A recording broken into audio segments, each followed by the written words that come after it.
Frank Battaglia, like so many of us, fell in love with Lionel trains when he was a boy, when he received several treasured sets at Christmas over the years.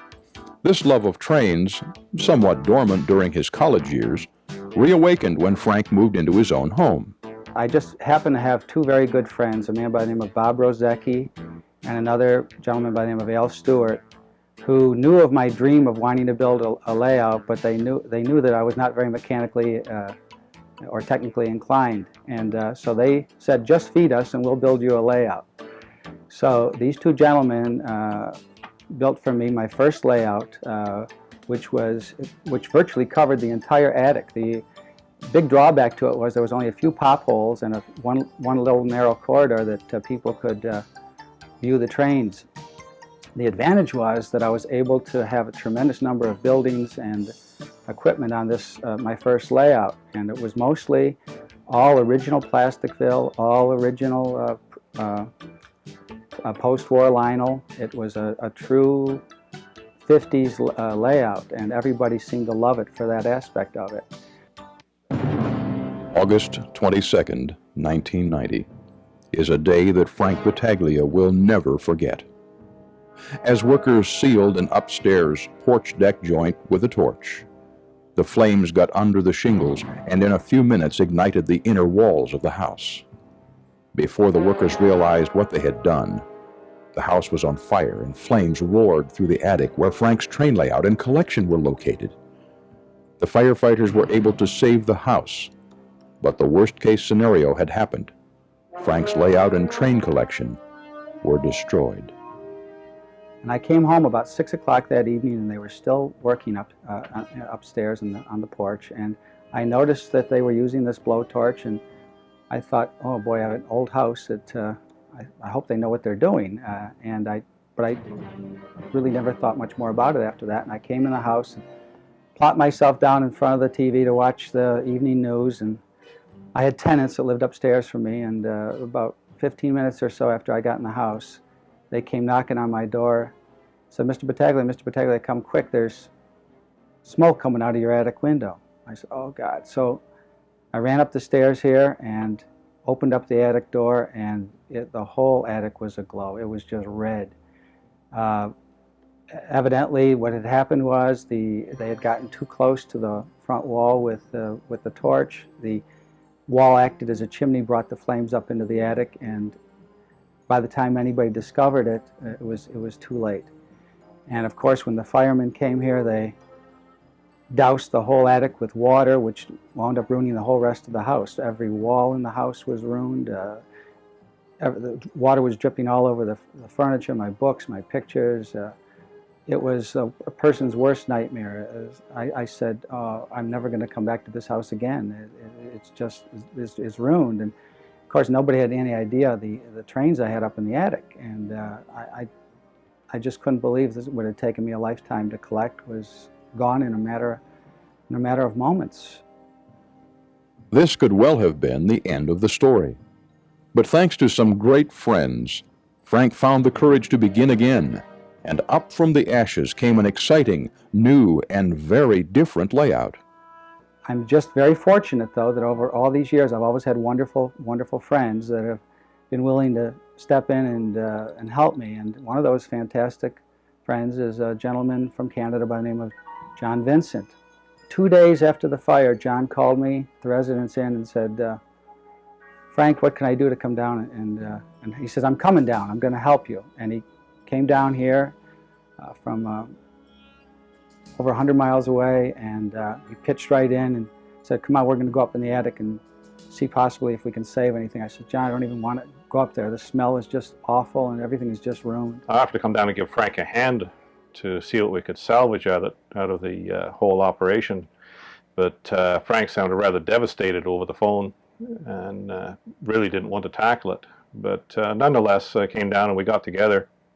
And in the hot, steamy weather of August in a smelly, burnt-out attic, we managed to crawl through for several days, salvaging out various items of his rolling stock, some of which survived the fire and is presently on the new layout.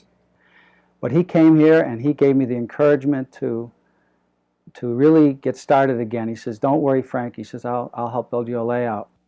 Over the next week or two, in the course of our discussions, he said yes, he wanted to rebuild, and I offered to help him as much as I could to put a new layout together.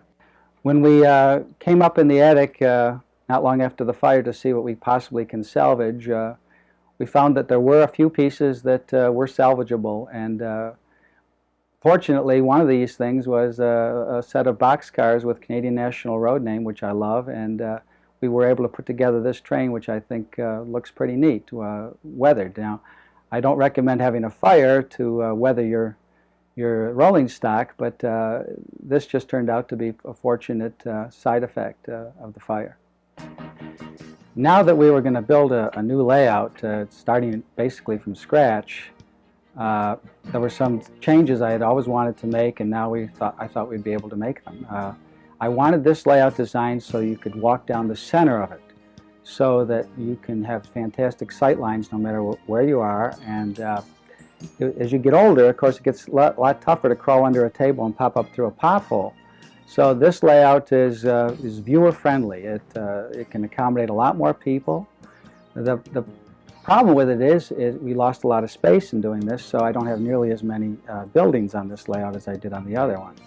Also, since most of my plastic fill, original plastic fill, and was destroyed in the fire, I decided rather than concentrating on that 50s look with plastic fill, I wanted this to be a scale layout. And so all of my buildings are custom made by about 5 different gentlemen, and I was striving for realism in this layout. So it's really a scale layout using a lot of tin plate engines and of course tin plate track. As part of the design effort for the layout, I also had to put in my mind just how the layout would operate once the track diagram was agreed on. Based on the fact that there were industrial and yard operations, I looked at one separate control for each of those yards. The layout was blocked to provide a flexibility of operation whereby you could have 2 trains on the same track if necessary, or with 2 main lines operating, you could run both of them at the same time. You could hold a train in one place and let another one pass it, and so forth. It also allowed limited connection for the yard operation to come out on the main line for switching operations. One of my favorite trains is this 4-unit lash-up of engines manufactured by Red Caboose. I found that 1 or 2 of these engines does not have the pulling power to pull a long train up the grade that I have on this layout. But I found that when I put 4 of them together, they're powerful enough to pull a nice long train, and they go at a steady speed. I don't have to raise the power on the transformer, and they have a beautiful look coming out of that tunnel that I just really enjoy watching. One of the problems on the layout being up in the attic was there was a huge chimney that went right up through into the ceiling. And I just thought it was something I'd have to deal with until one of John's friends, a man by the name of Alan Fennell, came out with this novel idea of encasing the chimney to make it look like a huge building. So he came out with the novel idea of getting some design preservation modules, putting them together, and creating this building which serves to hide the chimney and makes an attractive addition to the layout as well. Since I love having scratch-built buildings on the layout, I happened to see an ad in O-Gauge Railroading in the magazine of a building by Structure Works, Frank Barrellaro's company, that appealed to me, and I was able to find a space for it on the layout. There's no other room on this layout for another building, but I was able to make this space available, and I love this new building. We've used the tortoise switch machines, which, along with the slow action, have the extra contacts necessary to operate trackside signals and panel indication. And this adds quite a degree of animation when you have a signal gantry, red and green signals, connected in with the track switches, and the signals change to correspond to the track switch position. One of the great things about this hobby is you create your own little miniature world that you could You could come up in the attic and just forget about all your problems, and just sometimes I come up here and don't even run the trains. I just admire the scenery and the trains themselves. And there's many a time I'll just sit up here for a couple of hours and then just try to think of maybe ways I can improve on the layout, what I could add to it. And I really get a lot of enjoyment out of that. Frank now has an operating layout which gives him a great deal of satisfaction. And it's also provided me a great deal of satisfaction in seeing it operate well and seeing Frank get enjoyment out of it, out of something that he never thought that he ever would. To see the look on Frank's face now that he has a fully running and reliable layout is tremendous. Comes up with a gleam in his eye, and it's just like Christmas time all over again. This attic has represented both the low point of my life after the fire, and now the high point of the completion of the new layout. And this layout is again the culmination of the collaboration of a number of my friends, my brother-in-law Tom Gascoigne, who did most of the track work, John Vincent, who did most of the bench work, a lot of the electronics, virtually all of the scenery. He's the one who designed the track plan, which he said was the most difficult part of the entire operation.